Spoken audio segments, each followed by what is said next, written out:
Like, don't get fat if you have. I was fat when I got it. I knew what I was getting into.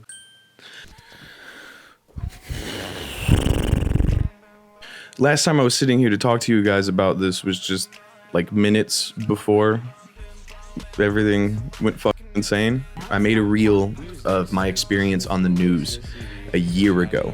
I got on the news and said we was just downstairs listening to my Will Smith CD with the hopes that Fox News would post that and I could use it for content.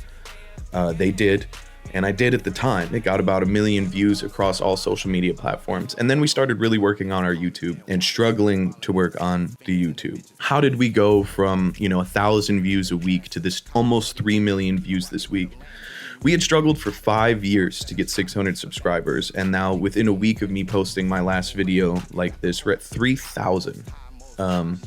There is a website called Streamblade or Songblade or whatever the heck it was that lit a fire under us. It said that we wouldn't hit 1,000 subscribers until May of 2025, and it said it would be May of 2029 before we hit 25,000 subscribers. It was going to be 2027 before we hit 3,000 subscribers. So I got really terrified. I've been doing this a long time. Thinking about quitting definitely comes up a lot. I have kids. There's 30 of us in this group, and I feel like I'm letting everyone down every year that goes by where we're stuck in the same place. So seeing those numbers really scared me, terrified me, in fact. So I reposted the We Was Just Downstairs Listening to a Will Smith CD video, and it started doing well on YouTube, a little bit better than I had expected. So one of the Antelope Fishermen gave me the idea to sit down here in front of the camera like I'm doing right now and explain how we did that. How did that come to be? And since then, that video is our highest performing long form content video in the 1 week. And the reel has gone up millions and millions of views. So how have we responded to that? We don't really know what to do. We don't know if this is the end of that, if this was just the fluke thing and now we have a channel that 3,000 people subscribe to off of a short that doesn't perform any better, and maybe the website updates and says, hey, you'll be at 20,000 views in 4 years instead of 5. But the influx of comments that are positive greatly outweighed the negative ones that have come with it. Obviously, Eminem endorsing Kamala Harris in 2024's election led to quite a few people just being upset that Eminem was referenced at all. So that existed, and there was a lot of people that wanted to make fun of me for my weight and how my line tattoo on my fat ass jawline gets curved. A lot of people said, like, don't get fat if you have. I was fat when I got it. I knew what I was getting into. Honestly, the amount of people that have said, legend, we've subscribed to you guys, the new followers, new viewers, all that stuff has been so incredible. So how did I get there? I explained how it happened, but how did I get there? I am the leader of the world's largest rap group. My name is Figure 8. I'm a white rapper from Detroit, Michigan. I moved out to Portland, Oregon almost 10 years ago now. I've been rapping since I was 8 years old. So I'm a white guy from Detroit, Michigan. I've always been fat.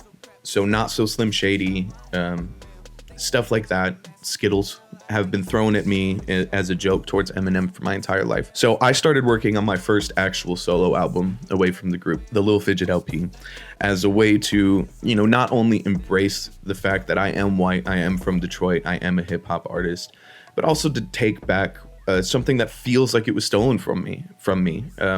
Eminem meant so much to me when I was a kid. My 90-year-old Italian grandmother knew who Eminem was and was proud of his success because he was from Detroit. It was just an inspiration to me that I eventually grew ashamed of. It got really hard to be proud of myself, where I was from, and my inspirations, because not only did the view of Eminem's music start going down in public, but it was always used as a way to make fun of me or discredit anything I was doing, which hurt. It did. I stopped listening to him for a few years. And listen, I'm older now. I like a lot of different music. I moved to the West Coast. My taste has changed. But I still love listening to Eminem. It still inspires me when he drops something new. It's not something I listen to every single day like I used to, but I still enjoy it.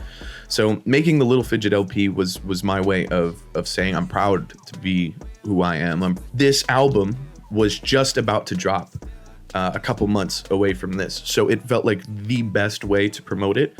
And to be honest, it didn't do that much for me. Some local Portland pages posted it. I went up a decent amount of followers, but nothing changed when it was over. I would walk around and sometimes people would be like, "You're the Will Smith CD guy," which is happening again. All I did was post a reel that was a year old on YouTube and change the wording a little bit, and it did better. So to be honest, we don't know what this means going forward. I know that we're really appreciative to have the channel be looked at all. 3,000 people feel the need to click subscribe is incredible to us, especially being told recently that that wasn't going to happen for years. And now overnight, we're here.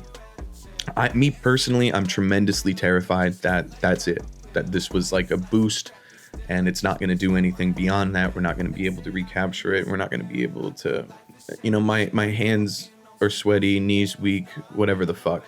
But I'm sure my 15 minutes is almost up, and I'm thankful still. I've been doing this for 20 years, and this is the most amount of views we've ever gotten. And I wish it was on the music, and I wish it was on a music video. I wish it was on some form of our art. I wish the people subscribing were subscribing because they liked who we were and our content, and not just because I made them laugh for a few seconds. But I'll take whatever I can get. I've been doing this for a long, long, long time. And if I ever expect to feed my kids more from this beyond the essential minimum wage I make for performing in streams, that would be incredible. And thank you for everyone who had kind words for the Will Smith CD guy. I'm just glad you guys had a good time. I'm glad people smiled. I'm glad people laughed. That's all we're really trying to do.